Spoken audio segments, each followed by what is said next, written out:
ओम श्री गुरुभ्यो नमः। ओम मातृशक्तये नमः। ओम असतो मा सद्गमय तमसो मा ज्योतिर्गमय मृत्योर्मामृतंगमय। ओम शांति शांति शांति। उपनिषद कक्षा 370 बृहदारण्यक उपनिषद की 55वीं कक्षा, 95वीं कक्षा।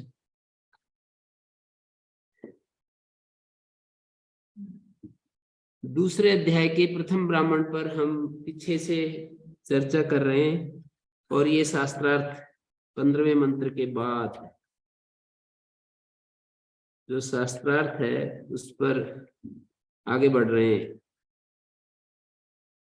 प्रश्नकर्ता ने यह प्रश्न किया, संबोधनार्थ नाम विशेषेण संबंध अग्रहणात् अप्रतिबोधा इति चेत्। संबोधन के लिए प्रयोग किए हुए जो नाम विशेष हैं उससे अपना संबंध ग्रहण नहीं कर पाया। वो बृहत पांडरवास इत्यादि इत्यादि, क्योंकि मेरे कोई बोल रहे हैं, ये अपना संबंध ग्रहण न करने के कारण प्राण का अप्रतिबोध रहा हो, ऐसा भी तो हो सकता है। स्याद एतत्, कहते हैं यदि ऐसी बात हो ना तो यथा बहुसु आसीनेषु स्वनाम विशेषेण संबंध ग्रहणात् माम अयं संबोधयति इति।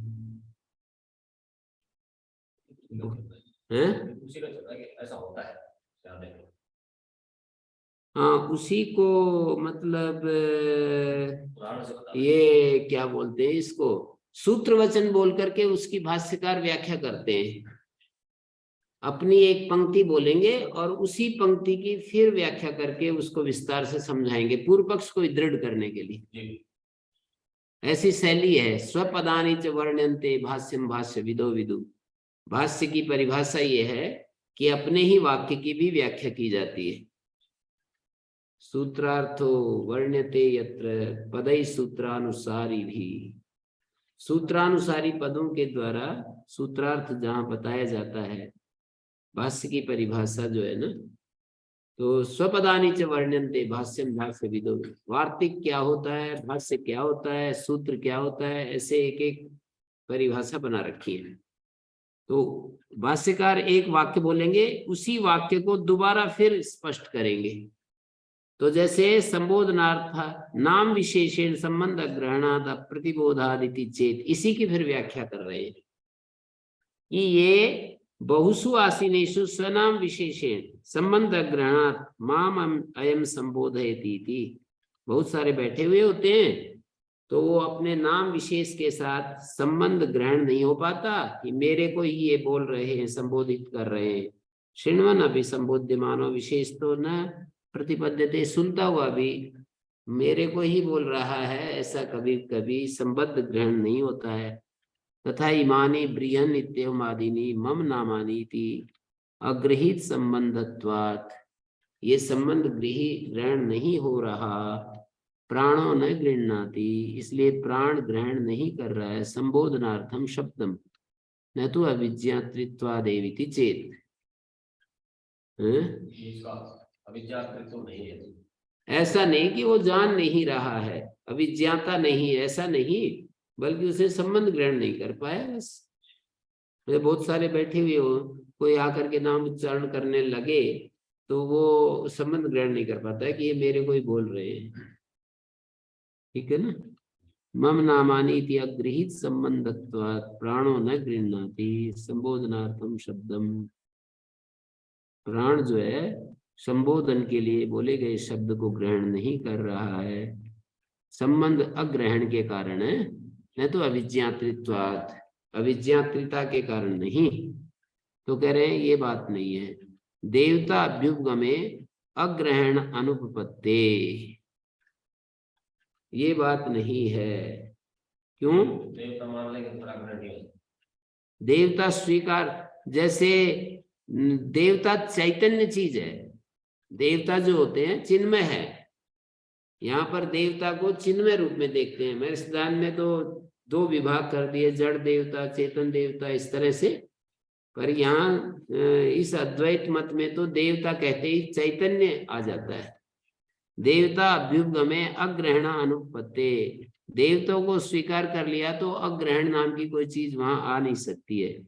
यस ही चंद्रादि अभिमानिनी देवता अध्यात्मम प्राणो भोक्ता अभ्युपगम्यते, जिसके मत में देवता को अध्यात्म में चंद्रादि का अभिमानी जो देवता है ना, वो अध्यात्म में प्राण भोक्ता स्वीकार कर लिया जिस मत में ना, गार्ग्य तो यही मान रहा है कि चंद्रादि अभिमानिनी देवता हमारे शरीर में बैठा है मन के रूप में, और इस तरह से अध्यात्मम प्राणो भोक्ता अभ्युपगम्यते, चंद्राभिमानी देवता को अपने अभिधायक नाम के साथ अपने संबंध का ज्ञान नहीं होगा। मतलब देवता तो चैतन्य होता है, तो देवता अभ्युपगमे अग्रहण अनुपत्ति यस्य ही चंद्रादि अभिमानिनी, देवता यज्ञ में भी यदि उसका जो देवता है वो यदि जड़ हो तो कह रहे हैं कि उसका आवाहन किया जाता है, याग में उसको बुलाया जाता है, उसका आहुति दी जाती है, सारे काम व्यर्थ हो जाएंगे, ऐसे युक्ति दे रहे हैं। देवता को बुलाते हैं, देवता के लिए स्तुति गान गाते हैं, वहां पर स्तुति पाठ करते हैं, मंत्र विशेष उच्चारण करते हैं और प्रणाम आदि करते हैं, ये सब क्रियाएं व्यर्थ हो जाएंगी। इसका मतलब यज्ञ में देवता का आह्वान करते हैं, देवता आता है, सुनता है हमारी बात, और ये सब होता है। तो अध्यात्मम प्राणो भोक्ता अभ्युपगम्यते तस्य तथा संव्यवहाराय विशेष नामना संबंधो अवश्यम ग्रहीतव्य, व्यवहार के लिए विशेष नाम के साथ संबंध अवश्य ग्रहण करना चाहिए, अन्यथा आह्वान आदि विषय संव्यवहारो अनुपन्न स्यात्, अन्यथा आह्वान आदि विषय में संव्यवहार अनुपन्न हो जाएगा। क्या हो जाएगा? चलो तो आह्वान आदि किया किसी काम का होगा ही। हाँ, किसी काम का नहीं होगा। सुन ही नहीं पा रहा। तो अब पूर्व पक्षी शंका करने वाला आया, उसने कहा व्यतिरिक्त पक्षे भी अप्रतिपत्ति रयुक्तमिति चेत, उसी को खोल रहे हैं। अब व्यतिरिक्त पक्ष मानी भोक्ता को प्राण आदि से अलग माना जाए, ये जो पक्ष अजात शत्रु सिखाना चाह रहा है ना कि इस प्राण आदि से अलग है भोक्ता, कर्ता भोक्ता अलग है प्राण आदि से, ऐसा अजात शत्रु क्या कहना चाहता है? अजात शत्रु तो यही सिद्ध करेगा कि ये जो प्राण आदि नहीं है ना, एक भोक्ता और है जो अभी नहीं दिखाई दे रहा है, जो चला गया है अभी इस शरीर को छोड़कर।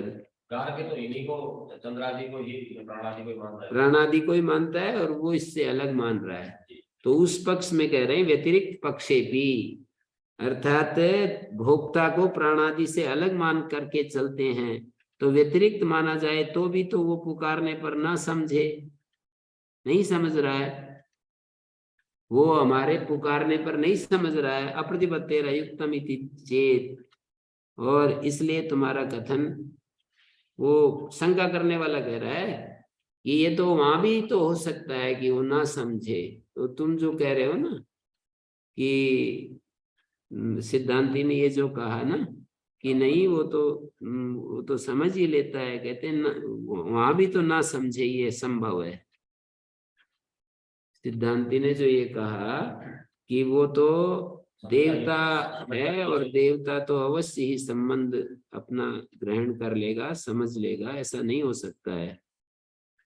संव्यवहाराय विशेष नामना संबंधो अवश्यम ग्रहीतव्य, अन्यथा आह्वान आदि विषय संव्यवहारो अनुपन्न स्यात्, आह्वान आदि विषय में जो संव्यवहार है वो अनुपन्न हो जाएगा। तो कह रहे व्यतिरिक्त पक्षे भी अप्रतिपत्तेर अयुक्तम इति चेत, प्रश्नकर्ता का ये अनुच्छेद है, व्यतिरिक्त पक्ष में भी अप्रतिपत्ति तो हो सकती है, तो ये बात ठीक नहीं है आपने जो कही कि भाई देवता तो जरूर संबंध ग्रहण कर लेगा। यस्य च प्राण व्यतिरिक्तो भोक्ता, जिसके मत में अजात शत्रु कहता है कि प्राण से व्यतिरिक्त भोक्ता है, तस्यापि बृहन इत्यादि नाम भी संबोधने, उसके मत में बृहन इत्यादि नामों से जब हम संबोधन करते हैं तो बृहत्वादि नाम बृहत्वादि जो नाम है तद विषयत्वात् प्रतिपत्तिर युक्ता,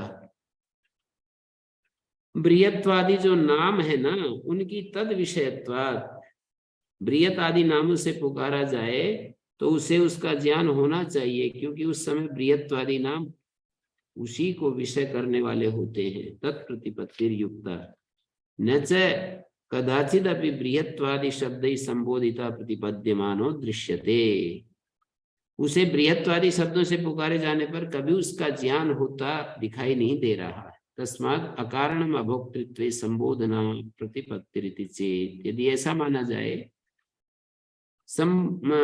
ये अभोक्तृत्व संबोधन प्रतिपत्ति को जो आप कारण बना रहे हो कि संबोधन करने पर उसको ज्ञान नहीं हो रहा है, तो इससे ये प्राण भोक्ता नहीं है, ऐसा जो निष्कर्ष निकाल रहे हो ये निष्कर्ष ठीक नहीं है, ये भी तो कह सकते हैं। ये कहना चाह रहे हैं कि इसमें नहीं समझने के कारण उसको अभोक्तृत्व नहीं कहते।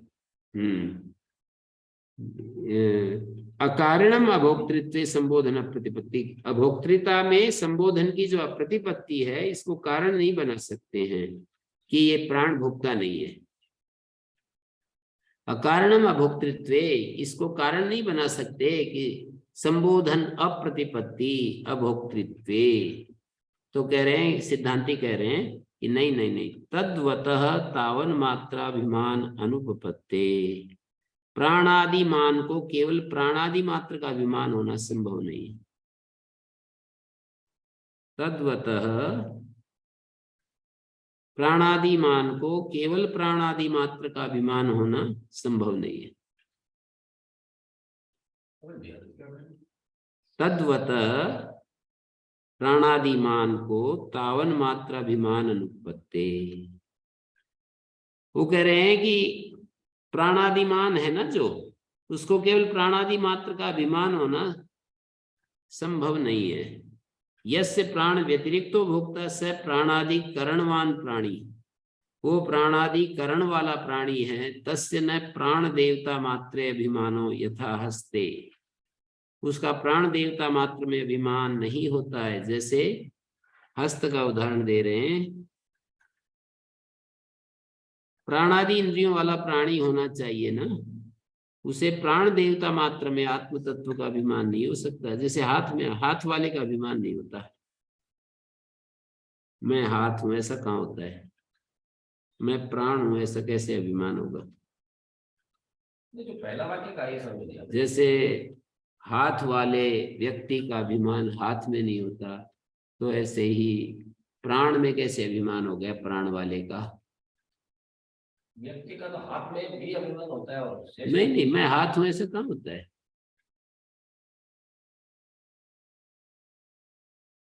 यथा हस्ते न प्राण देवता मात्रे अभिमानो यथा हस्ते, प्राण देवता मात्र में अभिमान कैसे होगा। जैसे हाथ में हाथ वाले का अभिमान नहीं होता। तस्मात् प्राण नाम संबोधने कृत्स्नाभिमानिनो युक्ता एवं प्रतिपत्ति, मतलब प्राण नाम संबोधन में कृत्स्नाभिमानिनो युक्ता एवं प्रतिपत्ति, कृष्ण के अभिमानी जो संपूर्ण में अपना अभिमान कर रहा है ना, तो उसको प्राण नाम संबोधन में अप्रतिपत्ति। हम देवदत्त को यूं कहें कि जो संपूर्ण का अभिमानी है उसको कहें हाथ, तो कैसे उसको, हाँ, तद्वत तावन मात्र अभिमान अनुपत्ति, तद्वत मानी प्राणादि मत, प्राण तद्वत तद्वान तद्वान प्राण का जो स्वामी है उसको केवल प्राण में अभिमान नहीं होता। हाँ, तद्वत तावन मात्र मानी प्राण मात्र में अभिमान नहीं हो सकता है। यस्य प्राण व्यतिरिक्तो भोक्ता, जिसके मत में प्राण से अतिरिक्त कोई भोक्ता है, स प्राणादि करणवान प्राणी, वो प्राणादि तो उसके करण होते हैं, वो प्राण वाला अलग होता है, प्राण उसके करण होते हैं। तस्य न प्राण देवता मात्र अभिमानो, उसका प्राण देवता मात्र में अभिमान नहीं होता है। जैसे कि हाथ वाले का हाथ में अभिमान नहीं होता है। तस्मात् प्राण नाम संबोधने कृष्ण अभिमानिनो, प्राण नाम का जो संबोधन किया है ना, और जिसको कर रहे हैं वो कृष्ण अभिमानी है, संपूर्ण में अभिमान है उसका। अब प्राण में अभिमान करेंगे तो कैसे उसको ग्रहण होगा। युक्ता एवं अप्रतिपत्ति, सिद्धांति बोल रहा है कि इसलिए अप्रतिपत्ति होना प्राण संबोधन से ठीक ही है ना। ये वो प्राण को कैसे जानेगा जो संपूर्ण को अपना अभिमान का विषय बना रखा है। न तो प्राण से असाधारण नाम संयोगे, न तो प्राण से असाधारण नाम संयोगे देवतात्मत्व अनभिमानाच्च आत्मना, देवतात्मत्व का अभिमान नहीं है, इस प्रकार की अप्रतिपत्ति हो सकती है। देवतात्मत्व अनभिमानाच्च आत्मना, केवल ये देवता आत्मा को देवतात्मत्व का अभिमान न होने के कारण जो आत्मा है उसको देवतात्म भाव का अभिमान नहीं है, इस प्रकार की अप्रतिपत्ति हो सकती है। क्या है, न तो प्राण से असाधारण नाम संयोगे, प्राण का उसके किसी असाधारण नाम से संयोग होने पर न समझना युक्त नहीं है, न समझना युक्त नहीं है। इसमें इन्होंने एक टिप्पणी दी है टीकाकार ने, अभिप्राय है कि यदि कोई कहे बृहत पांडरवास, ये नाम साधारण प्राण के वाचक नहीं है, अभी तो प्राणाभिमानी देवता के वाचक है, इसलिए यदि उनके द्वारा किए हुए संबोधन को प्राण ने ग्रहण नहीं किया तो कोई आपत्ति नहीं हो सकती। तो ऐसा कहना ठीक नहीं, क्योंकि जिस प्रकार जातिवाचक गो शब्द प्रत्येक व्यक्ति का भी बोधन कराता है, उसी तरह व्यापक प्राण को भी प्राणाभिमानी वायु चंद्र इत्यादि देवताओं से अभिन्न होने का अभिमान होना ही चाहिए। व्यापक जो प्राण है उसको प्राणाभिमानी वायु चंद्र इत्यादि देवताओं से अभिन्न होने का अभिमान होना ही चाहिए, और उनके नाम द्वारा पुकारे जाने पर उसकी प्रतिपत्ति भी होनी ही चाहिए। उनके नाम के द्वारा पुकारेंगे तो प्रतिपत्ति होनी चाहिए। इस पर यदि कोई कहे कि प्राण व्यतिरिक्त आत्मा भी तो व्यापक है, फिर प्राणाभिमानी देवताओं के नामों से उसे भी बोध क्यों नहीं होता, तो इसके उत्तर में आगे की बात कही गई है। आगे कहेंगे कि उसको क्यों नहीं हो रहा है, क्यों वो सारे उसका विशेष नाम लेने से भी उसको बोध होना चाहिए, क्योंकि उसका नाम भी प्राण में भी है। प्राणाभिमानी देवता का अभिमान क्योंकि प्राण में भी है, तो उसका उत्तर दे दें। उसका आगे उत्तर आएगा। तो तद्वत तावन मात्र अभिमान अनुपत्ति, प्राणाभिमानी को प्राण में अभिमान, तद्वान प्राणवान, प्राणादिमान को केवल प्राणादिमान को केवल प्राणादि मात्र में अभिमान संभव नहीं है। यस्य प्राण व्यतिरिक्त तो भोक्ता, जिसके मत में भोक्ता प्राणादि से अलग ही है, स प्राणादि करणवान प्राणी, प्राणादि करणों वाला प्राणी कहलाता है। तस् न प्राण देवता मात्र अभिमानो, उसका प्राण देवता मात्र में अभिमान नहीं है, जैसा कि हाथ वाले का अभिमान नहीं होता। तस्मात् प्राण नाम संबोधने, प्राण नाम के संबोधन में कृष्णाभिमानिनो युक्ता एवं प्रतिपत्ति, जो कृष्णाभिमानी है उसको प्राण नाम का जब संबोधन होता है तो क्या होगा, प्राण नाम के संबोधन से वो संबोधन कैसे बनेगा। हाँ तो प्रतिपत्ति नहीं होगी कि भाई तेरे को बोल रहे हैं। हाँ, तस्मात् प्राण नाम संबोधने कृष्णाभिमानिनो युक्ता एवं प्रतिपत्ति, प्राण नाम का संबोधन कर रहा है और वो जो कृष्णाभिमानी है उसको बोध कैसे हो सकता है कि मेरे कोई बोल रहा है। जैसे मुझे कोई बोले कि हाथ, हाँ हाथ वाला तो मैं हूँ, हाँ हाथ कहने से मैं ऐसा कैसे समझूंगा कि मुझे बोल रहे हैं। हाँ, हाथ कह दे, कोई सिर कह दे, तो उसको कैसे पता लगेगा कि मेरे कोई कह रहे हैं। कृष्णाभिमानिनो युक्ता एवं प्रतिपत्ति, न तो प्राण से असाधारण नाम संयोगे, देवतात्मत्व अनभिमानाच्च आत्मना, आत्मा जो है ना उसको देवतात्मत्व का अभिमान नहीं है, इस प्रकार की अप्रतिपत्ति हो सकती है। प्राणस्य असाधारण नाम संयोगे, माने किंतु प्राण का उसके किसी असाधारण नाम से संयोग होने पर न समझना युक्त नहीं है। प्राण जो है ना, न तो प्राण से असाधारण नाम संयोगे, जो प्राण है उसका उसके किसी असाधारण नाम से संयोग होने पर उसका न समझना ठीक नहीं है। जैसे गाय समझना चाहिए, मतलब न समझना युक्त नहीं है। उसका जो असाधारण नाम है ना प्राण का, जैसे बृहत नाम है, पांडरवास प्राण का ही नाम है, और फिर भी वो नहीं समझ रहा, समझना चाहिए था यदि, क्योंकि प्राणाभिमान देवता तो वहां भी है। हाँ, प्राण से असाधारण नाम संयोग है। प्राण का जो असाधारण नाम है बृहत पांडरवास आदि सोमराजन, ये इसका संयोग करना चाहिए उसको, क्यों नहीं कर रहा है वो। देवतात्मत्व अनभिमानाच्च आत्मना, और इस प्रकार की अप्रतिपत्ति क्यों हो रही है, क्योंकि वो देवतात्म का अभिमान नहीं कर रहा है। जिसको अप्रतिपत्ति हो रही है ना, वो देवतात्मत्व का अभिमान नहीं है उसको।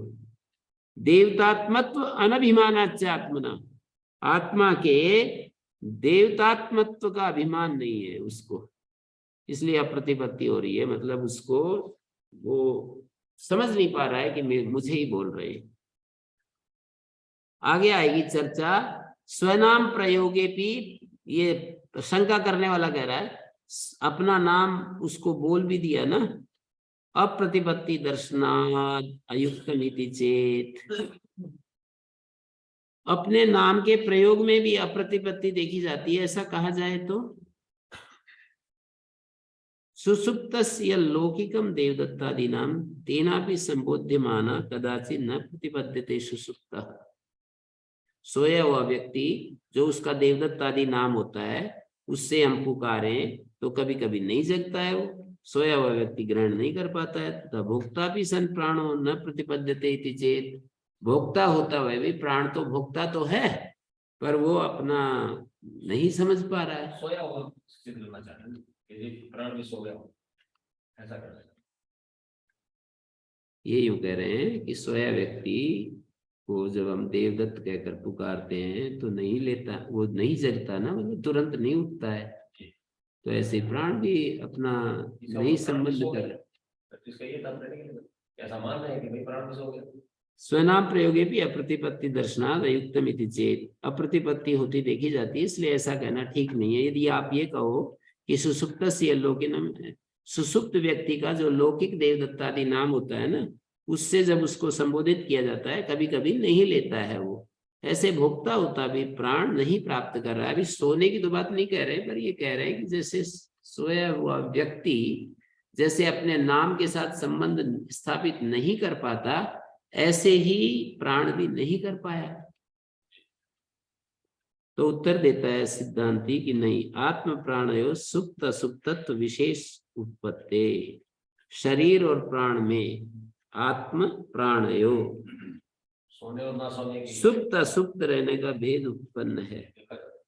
प्राण तो नहीं सोता, सुसुप्तत्वात् प्राण ग्रस्त तया उपरत करण आत्मा स्वम नाम प्रयुज्यमान प्रयुज्यते। आत्म प्राणयो सुप्त असुप्तत्व विशेष उत्पत्ति, आत्मा का अर्थ है शरीर और प्राण, शरीर और प्राण में सुप्त और असुप्त, शरीर तो सोता है और प्राण तो सोता नहीं है। सुप्त असुप्त रहने का भेद उत्पन्न है। सुप्त असुप्तत्व विशेष उत्पत्ति, सुप्तत्वात् प्राण ग्रस्ततया उपरत करण आत्मा स्वम नाम प्रयुज्यमान न प्रतिपद्यते। सुसुप्तत्वात्, सुसुप्त होने से, प्राणग्रस्ततया, सोने से, प्राणग्रस्ततया, शरीर सोया रहता है, उसकी इंद्रियां प्राणग्रस्त रहती हैं। शरीर सोया हुआ होता है और उसकी इंद्रियां क्या होती हैं, प्राणग्रस्त होती हैं। सुसुप्तत्वात् प्राणग्रस्तत्वात् प्राणग्रस्ततया उपरत करणात्मा एवं सुसुप्तत्वात् प्राणग्रस्ततया उपरत करणात्मा। आत्मा जो है प्राण में ग्रस्त का मतलब लीन, प्राण में लीन हो गए उसके करण इंद्रियां आदि।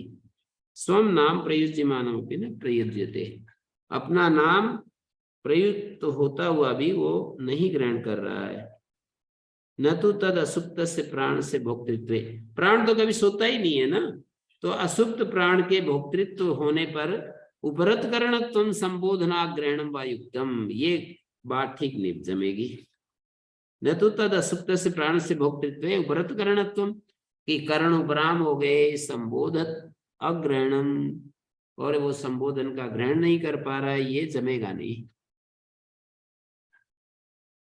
अप्रसिद्ध नाम भी संबोधनम अयुक्तम इति चेत, किंतु अप्रसिद्ध नाम से संबोधन करना तो उचित नहीं है।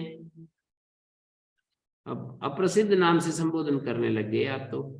संति ही प्राण विषयाणी प्रसिद्धानि प्राणादि नामानि, प्राण विषय प्रसिद्ध प्राणादि नाम बहुत सारे हैं। तानी अपोई, उनको हटा करके अप्रसिद्ध बृहत पांडरवास यदि बोलने लगे तो ये तो लौकिक न्याय लौकिक न्याय अपोहात, लौकिक न्याय भी भंग हो रहा है, टूट रहा है।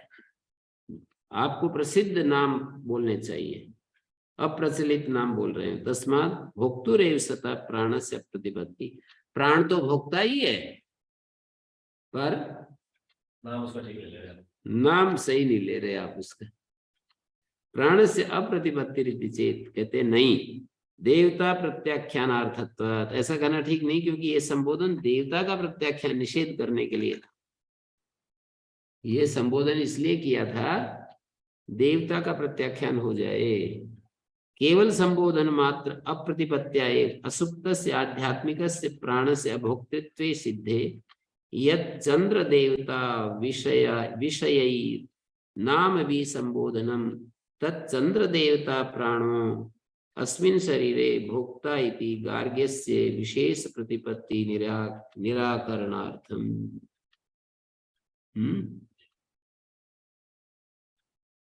ठीक है, क्या कहा? केवल संबोधन मात्र अप्रतिपत्त्याएव, केवल संबोधन मात्र की अप्रतिपत्ति से ही, केवल संबोधन मात्र अप्रतिपत्त्याएव असुप्त से आध्यात्मिक से प्राण से अभोक्तृत्व सिद्धे, केवल संबोधन मात्र की अप्रतिपत्ति से ही तो सिद्ध हो गया। असुप्त आध्यात्मिक प्राण का अभोक्तृत्व सिद्ध हो सकने पर भी, असुप्त से आध्यात्मिक से प्राण से अभोक्तृत्व सिद्धे यत् चंद्र देवता विषय नाम भी संबोधनम तच्चंद्र देवता प्राणो अस्मिन् शरीरे भोक्ता इति गार्ग्यस्य विशेष प्रतिपत्ति निराकरणार्थम। अच्छा, ये इसलिए कर रहे हैं, सिद्धांति उसको ये समझा रहे हैं कि देवता प्रत्याख्यान करने के लिए उन्होंने ये तरीका अपनाया। अब तो किसी भी नाम से बोलने पर भी सिद्ध हो जाता है।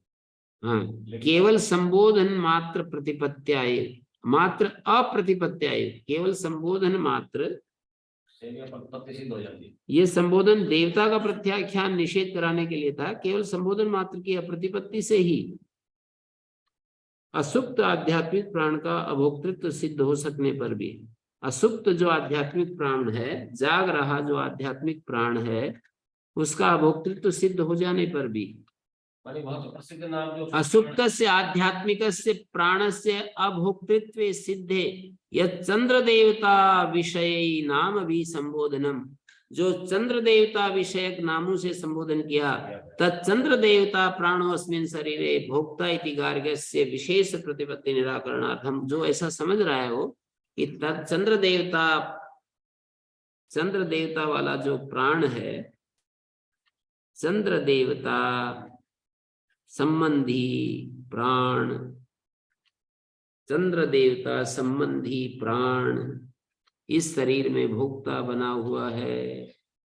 चंद्र देवता संबंधी प्राण इस शरीर में भोक्ता बना हुआ है। गार्गी की जो विशेष प्रतिपत्ति, विशेष समझ बनी हुई है, उसको हटाने के लिए नहीं तो लौकिक नाम ना संबोधने शक्यम कर तुम, ये प्रतीति लौकिक नाम के संबोधन से नहीं करा सकते हैं। गार्ग ऐसा समझ रहा है कि चंद्र देवता संबंधी जो प्राण है इस शरीर में भोक्ता बनकर बैठा हुआ है, तो गार्ग को अजात शत्रु ये नाम लेकर के विशेष प्रतिपत्ति निराकरण करना चाह रहे हैं। नहीं तो लौकिक नाम ना संबोधने शक्यम कर तुम प्राण प्रत्याख्याने ने, प्राण के प्रत्याख्यान से ही अन्य इंद्रियों के भोक्तृत्व की आशंका भी नहीं हो सकती है। प्राण प्रत्याख्याने ने प्राण ग्रस्तत्वात् करणांतराणाम, दूसरे करण तो प्राण में लीन है। तो प्राण ही भोक्ता नहीं है तो वो तो भोक्ता अपने आप सिद्ध होगी। हाँ, प्रवृत्ति अनुपत्ति, उनकी भोक्तृत्व की आशंका अन्य इंद्रियों के भोक्तृत्व की आशंका भी नहीं हो सकती, क्योंकि सुसुप्ति के समय प्राण में ही लीन रहते हैं ना। लीन रहने के कारण उनकी प्रवृत्ति होनी संभव नहीं है। भोक्तृत्व आशंका अनुपत्ति देवतांतर अभावाच्य, शरीर में इनसे भिन्न कोई और देवता नहीं है, इसलिए देवतांतर को भोक्ता मानना भी युक्ति संगत नहीं है। शरीर में इनसे भिन्न कोई और देवता नहीं है, देवतांतर को भोक्ता मानना युक्ति संगत नहीं है। तो जिज्ञासु कह रहा है ननु अतिष्ठा इत्यादि आत्मन्वी इत्यन्तेन ग्रंथेन गुणवत देवता भेदस्य दर्शितत्वात् अतिष्ठा सर्वेषां भूतानां भवति, ऐसे जो फलश्रुतियां दी हैं, आत्मन्वी है भवति, विशेष विशेष गुणों से युक्त देवता का भेद दिखलाए जाने के कारण प्राण से भिन्न कोई अन्य देवता नहीं है, ऐसा उचित नहीं दिखता। प्राण से भिन्न कोई और देवता नहीं है। कहते नहीं, सिद्धांति उत्तर देता है तस्य प्राण एव एकत्व अभ्युपगमात् सर्वश्रुतिषु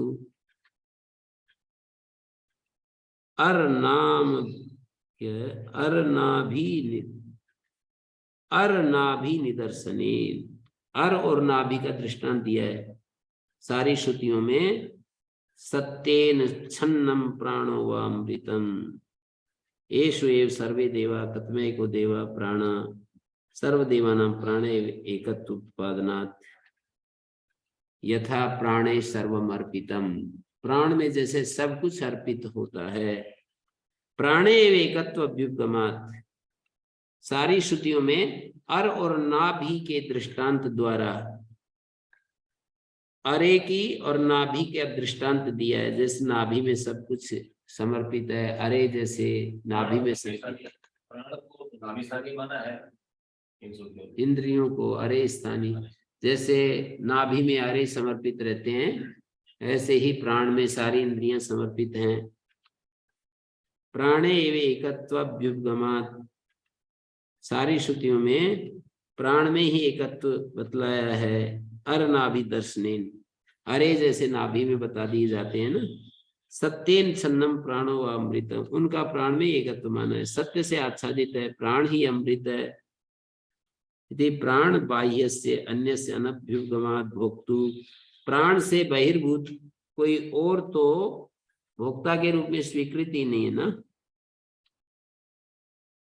प्राण से बाह्य अन्य भोक्ता स्वीकार नहीं किया जा सकता। एषु एव सर्वे देवा, यही समस्त देवगण है। वह एक देव कौन है? कत्म एको देवा प्राण है, प्राण में ही सारे देवताओं का एकत्व उत्पादन किया है। तथा कर्ण भेदेश्वनाशंका, इसी प्रकार नेत्रादि विभिन्न इंद्रियों में भी भोक्तृत्व की शंका नहीं हो सकती। देह वेदेश्व स्मृति ज्ञान इत्यादि, क्योंकि विभिन्न देहों के समान जैसे अलग अलग देहों में किसी एक की द्वारा जानी हुई चीज को दूसरा नहीं जानता है, देव वेदेषु स्मृति ज्ञान इच्छा, स्मृति ज्ञान एवं इच्छा आदि का प्रतिसंधान नहीं होता है ना। आपने कोई चीज देख करके आए हो, मैं कहाँ जानता हूं?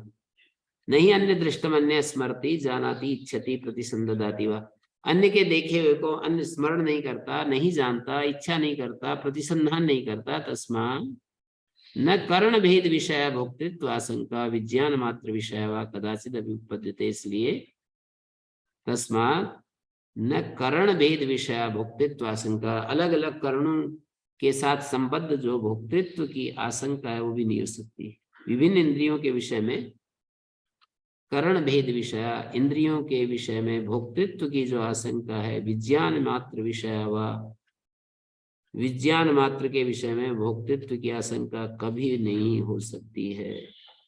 विभिन्न इंद्रियों के विषय में, विज्ञान मात्र के विषय में भोक्तृत्व की आशंका नहीं हो सकती है। कदाचिद अभी उपपद्यते तस्मात् न करण भेद विषय भोक्तृत्व आशंका विज्ञान मात्र विषया व कदाचिद अभी उपपद्यते। करण भेद विषय भोक्तृत्व आशंका माने इंद्रियों के विषय में या विज्ञान मात्र के विषय में, विज्ञान मात्र विषय व भोक्तृत्व की आशंका नहीं हो सकती है। विज्ञान मात्र विषय व करण मात्र विषय, क्योंकि कारण तो एक एक विषय की विजेता होता है। न करण भेद विषय, अलग अलग इंद्रियों के विषय में भोक्तृत्व नहीं माना जा सकता। विज्ञान मात्र के विषय में भी, जो विज्ञान मात्र है वो भी भोक्ता नहीं है। केवल विज्ञान मात्र जो बुद्धि है, अच्छा बुद्धि को कहते हैं। हाँ, विज्ञान मात्र विषय भी नहीं हो सकता है भोक्ता। भोक्ता कोई चेतन मिला हुआ रहना चाहिए। सिद्ध कर रहे हैं कि ये प्राणी सब कुछ है और आगे उसी का खंडन भी कर रहे हैं। नहीं, प्राण तो है सब कुछ, करण के रूप में सब कुछ है।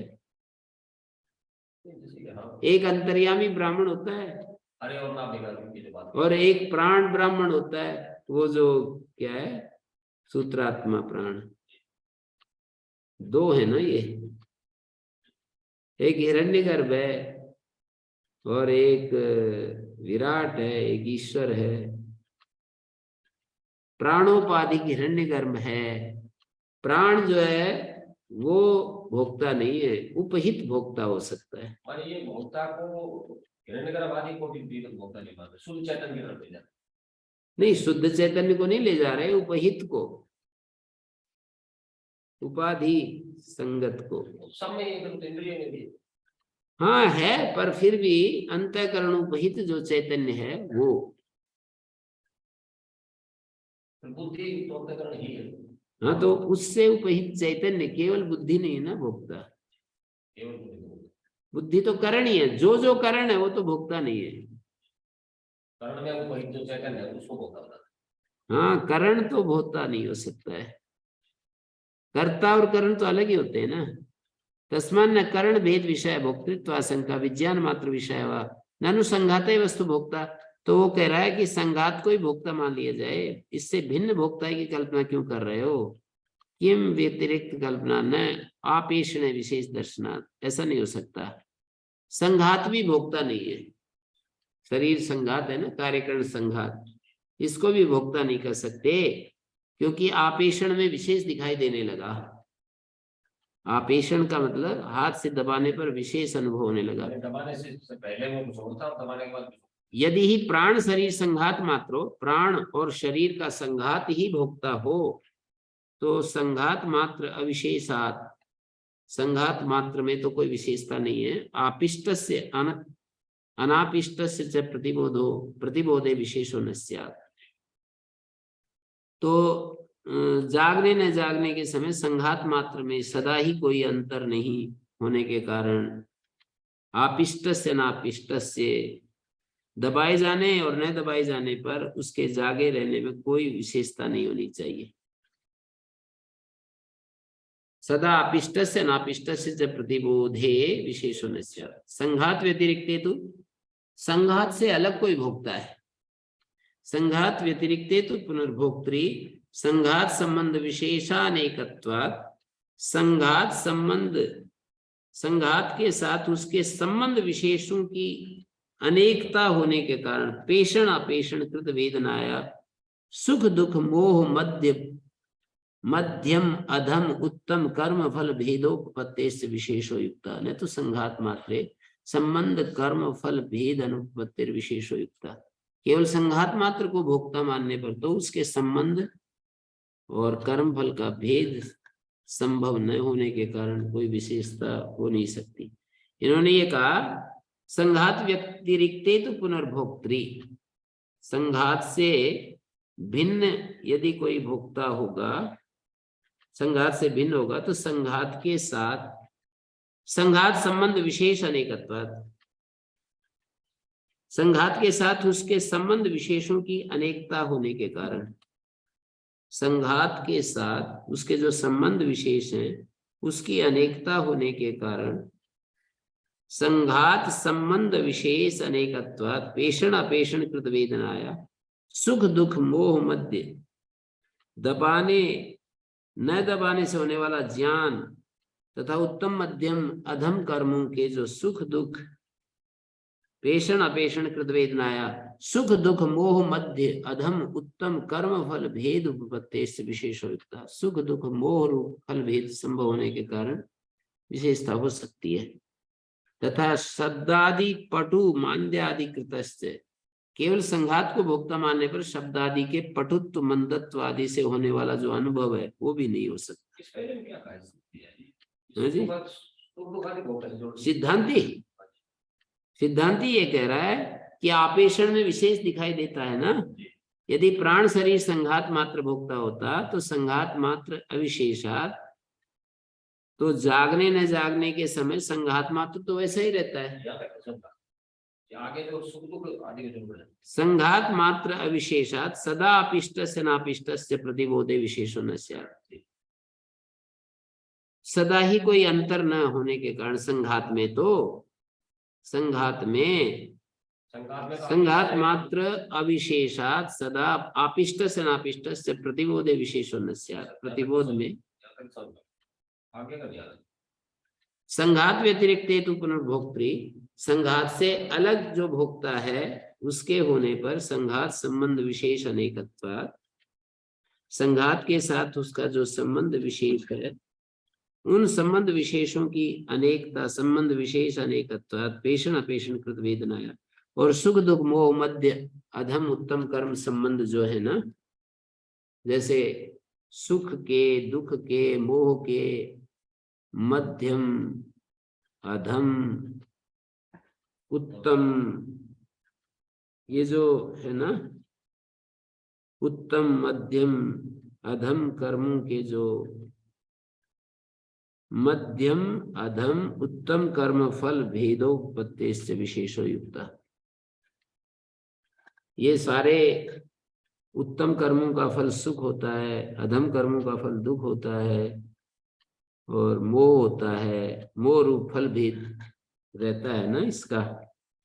तो संघात संबंध विशेष अनेकत्वात्, संघात के साथ उसके जो संबंध विशेष हैं, संघात व्यतिरिक्त जो भोक्ता होता है, संघात संबंध विशेष अनेकत्वात्, संघात संबंध विशेषों की अनेकता के चलते पेषण अपेषण कृत वेदनाया, पेषण अपेषण कृत जो अनुभव है सुख दुख मोह, सुख दुख और मोह रूप फल भेद, सुख दुख मोह मध्यम अधम उत्तम कर्म फल भेदोपत्ति से विशेषो युक्ता, उसमें विशेषता हो सकती है, न तो संघात मात्र संबंध कर्म फल भेद अनुपत्ति विशेषो युक्ता, केवल संघात मात्र को भोक्ता मानेंगे तो उसके संबंध और कर्म फल का भेद ऐसे संभव न होने के कारण कोई विशेषता हो नहीं सकती। यहाँ तो दिख रही हैं सारी चीजें, कभी सुखी दिखता है, कभी दुखी दिखता है, कभी मोही दिखता है और कभी उसमें ज्ञान हो रहा है नहीं हो रहा है। संबंध विशेषों की अनेकता होने के कारण आपिष्ट से अनापिष्ट से पेषण अपेषण कृत जो वेदना है, अनुभव है, वो कभी वो जागते ही अच्छा महसूस कर रहा है, बुरा महसूस कर रहा है। सुख दुख मोह मध्यम अधम उत्तम कर्म फल भेदोपत्ति से विशेषो युक्तः, संघात व्यतिरिक्त भोक्ता के होने पर ये जो भेद दिखाई दे रहा है ये संभव है, संघात व्यतिरिक्त भोक्ता के होने पर ये सारा बनेगा। संघात संबंध विशेष, संघात के साथ जो संबंध विशेष हैं वो अनेक हैं, कभी सुख के रूप में, कभी दुख के रूप में, कभी मोह के रूप में, कभी कर्मों के जो मध्यम उत्तम कर्म फल होते हैं, उत्तम मध्यम और अधम कर्मों के जो फल है ना, क्या क्या, सुख दुख मोह आत्मक, वो भिन्न भिन्न उपपन्न हो सकते हैं। केवल संघात मात्रे संबंध कर्म फल भेद अनुपत्ति विशेषो युक्त। संघात के साथ संबंध विशेष अनेकता बता रही है। संघात मात्र में संबंध कर्म फल भेद अनुपत्ति, संबंधों के अनेकता क्या बता रहे, उसके संबंध और कर्म फल का भेद संभव नहीं है। केवल संघात मात्र को भोक्ता माने तो, ये संघात से अलग कोई भोक्ता है ना, संघात को यदि भोक्ता माने, संघात व्यतिरिक्त भोक्त्री, संघात संबंध विशेष अनेकत्वात्, संघात के साथ जो संबंध विशेष हैं वो अनेक हो जाते हैं ना। अनेक किस रूप में, अनेक इस रूप में, कभी वो सुखी होता है, कभी दुखी होता है, कभी ज्ञानी होता है, कभी अज्ञानी होता है, ये सारे अनेक है ना। ये जो गिनाए हैं उत्तम मध्यम अधम कर्मों के जो सुख दुख मोह रूप फल भेद है ना, वो ये संबंध विशेष अनेक हो गए। संघात व्यतिरिक्त भोक्ता के होने पर ही संघात संबंध विशेष, संघात के साथ जो संबंध विशेष हैं वो अनेक हो रहे हैं। पेषण अपेषण कृत वेदनाया सुख दुख मोह मध्यम अधम उत्तम कर्म फल भेदोपत्ति विशेषो युक्ता। सुख दुख मोह मध्यम अधम उत्तम कर्म फल भेद के उपपन्न होने से जो भेद है वो युक्त हो जाता है।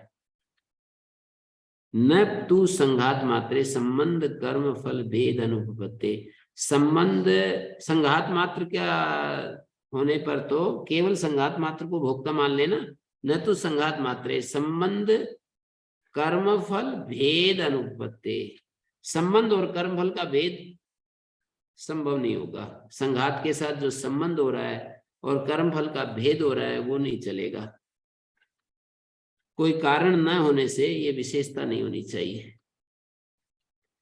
हमारे शरीर के साथ जो अलग अलग जो स्वरूप दिखाई देते हैं वो संघात मात्र भोक्ता में नहीं जमेगा। संघात मात्र, संघात से अलग कोई भोक्ता है तभी संघात संबंध विशेषों के, संघात के साथ जो संबंध विशेष हैं उनके अनेक होने से, संबंध विशेषों की अनेकता होने के कारण दबाने न दबाने से जो वेदना होती है और सुख दुख मोह मध्यम अधम उत्तम कर्म फल भेद का उपपत्ति होती है, तो उससे भी वो विशेष युक्त ही है। तथा शब्दादि पटु मान्द्यादि कृतश्च, केवल संघात को भोक्ता होने पर शब्दादि के पटुत्व मंदत्वादि होने वाला जो अनुभव है वो भी नहीं हो सकता है।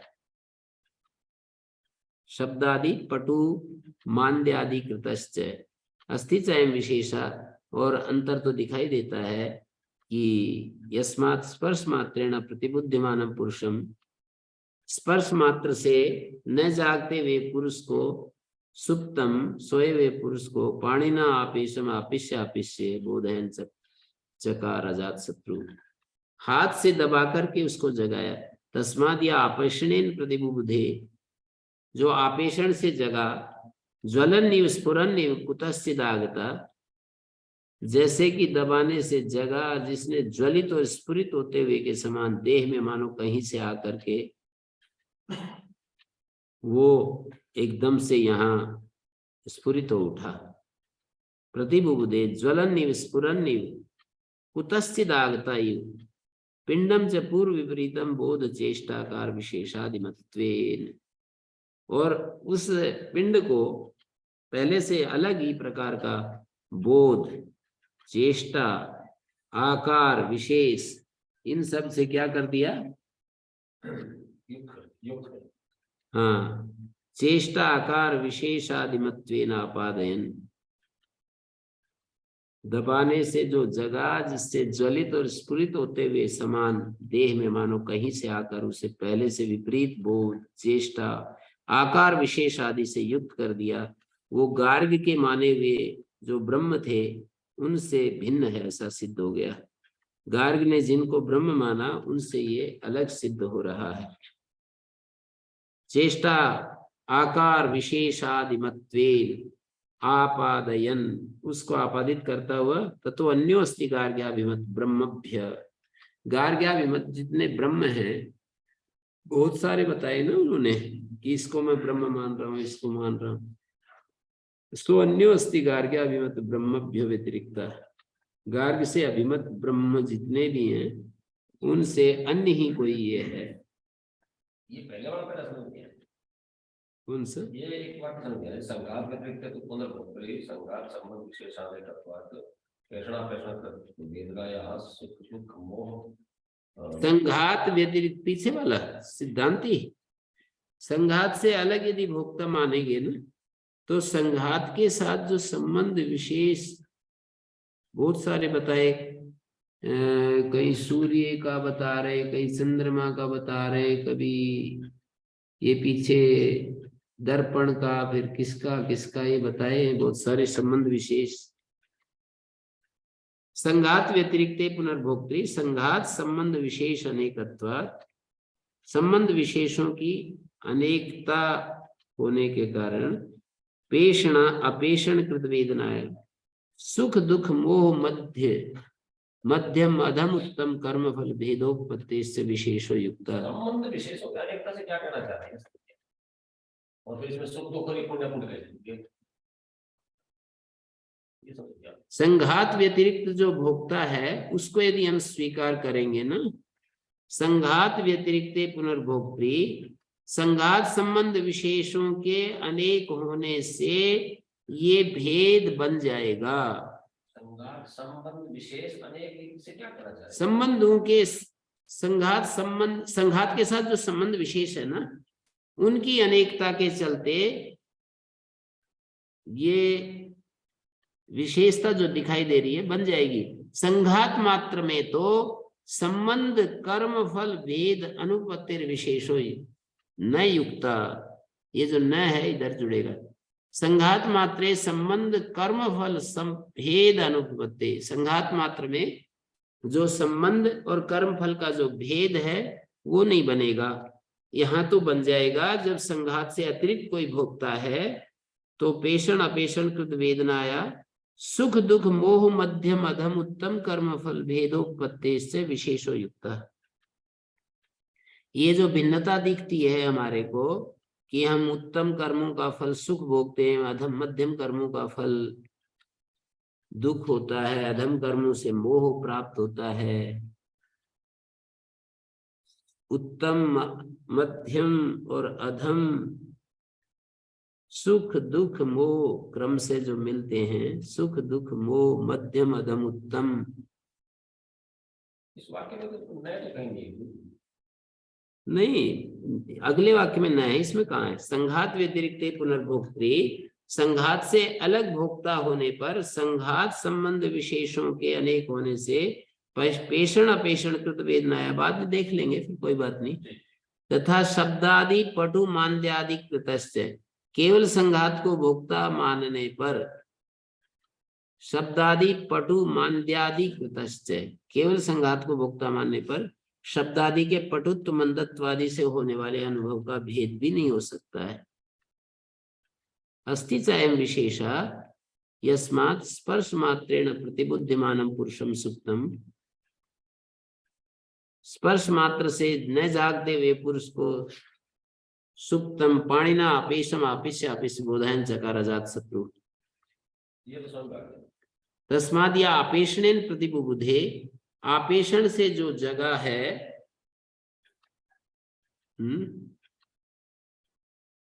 जगने के बाद जो परिवर्तन आया वो किसी अतिरिक्त कोई उसमें उस समय नहीं था, वो आ गया।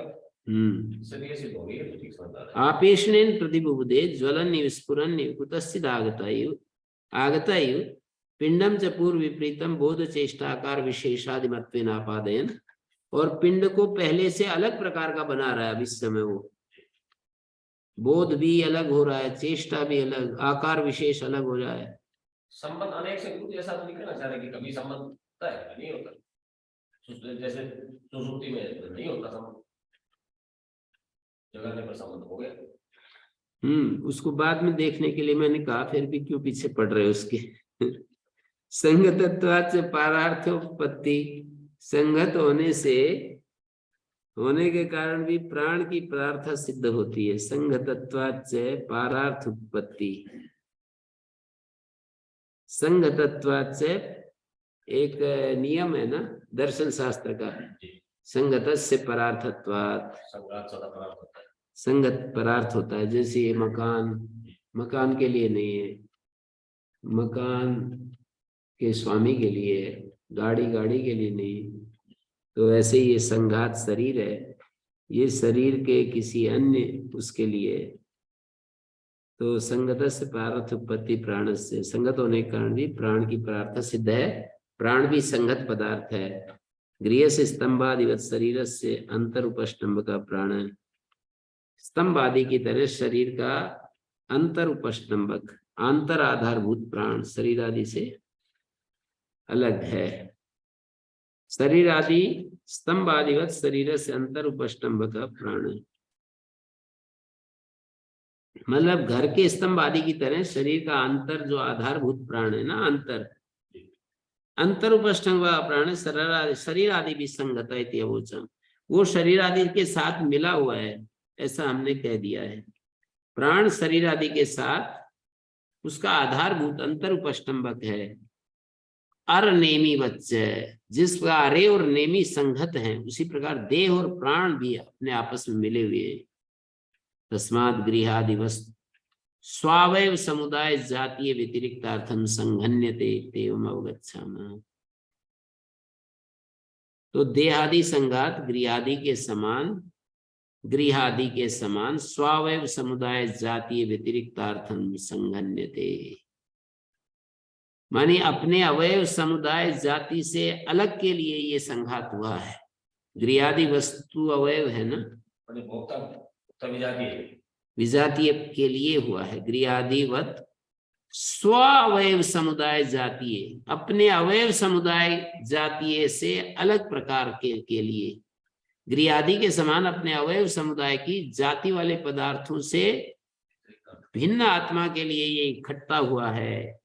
स्तंभ कुड्य तृण काष्ठादि गृहावयवानाम स्वात्म जन्मोपचय अपचय विनाश नाम आकृति कार्य धर्म निरपेक्ष लब्ध सत्तादि तद विषय दृष्टि श्रोत्री मंत्री विज्ञात्री अर्थत्वं दृष्ट्वा मन्यामहे तत्संघातस्य च यथा प्राणादि अवयवानां तत्संघातश्च स्वात्म जन्म उपचय अपचय विनाश नाम आकृति कार्य धर्म निरपेक्ष लब्ध सत्तादि तद विषय दृष्टि श्रोत्री मंत्री विज्ञात्री अर्थ तत्व भवितुमर्हति। मानी घर के जैसे खंबे होते हैं, भित्ति होती है, तृण काष्ठादि अवयव होते हैं, उनके जन्म वृद्धि क्षय विनाश नाम आकृति कार्य रूप धर्म से निरपेक्ष रहकर धर्म निरपेक्ष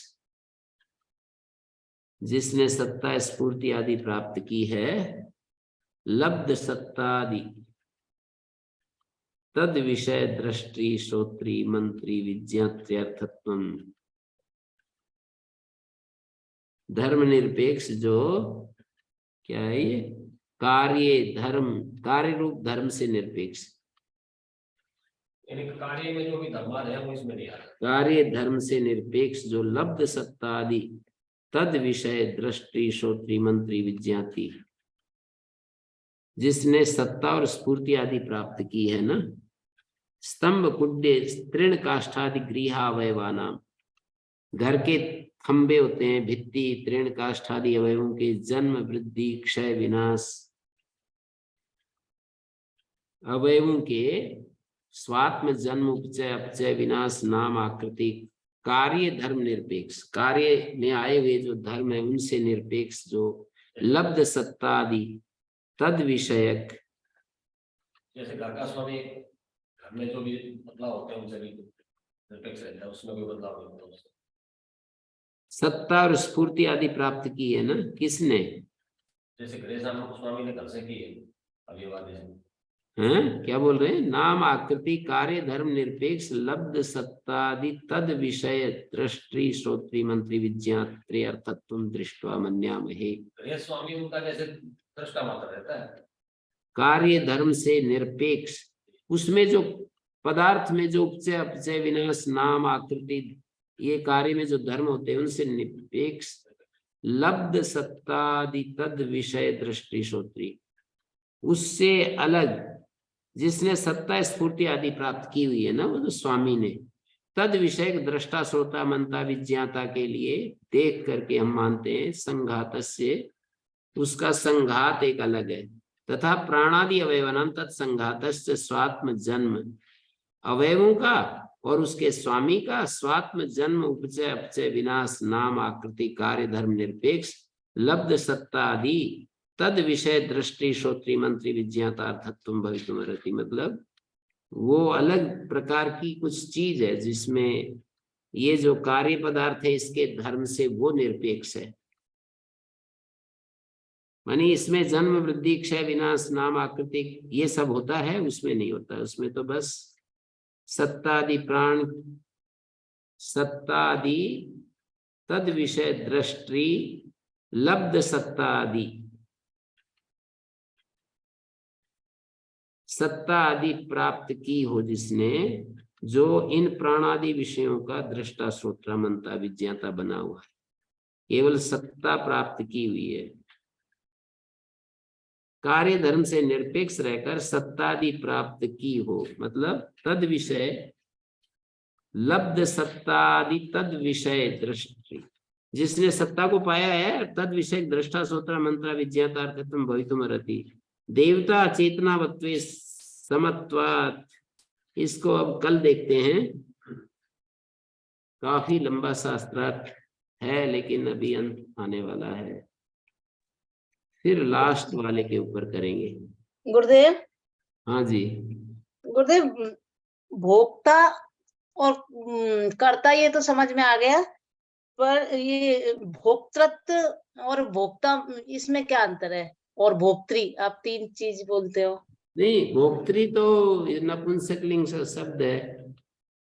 भोक्तृत्व जैसे मनुष्य और मनुष्यता, भोक्तृत्व एक धर्म है, भोक्ता धर्मी है, और भोक्त्री नपुंसकलिंग शब्द में मूल शब्द को भोक्त्री कहते हैं। वो भी भोक्त्री और भोक्ता तो एक ही है, भोक्तृत्व धर्म है, भोक्ता में रहने वाले धर्म को भोक्तृत्व कहते हैं। जी ठीक। ओम शांति शांति शांति।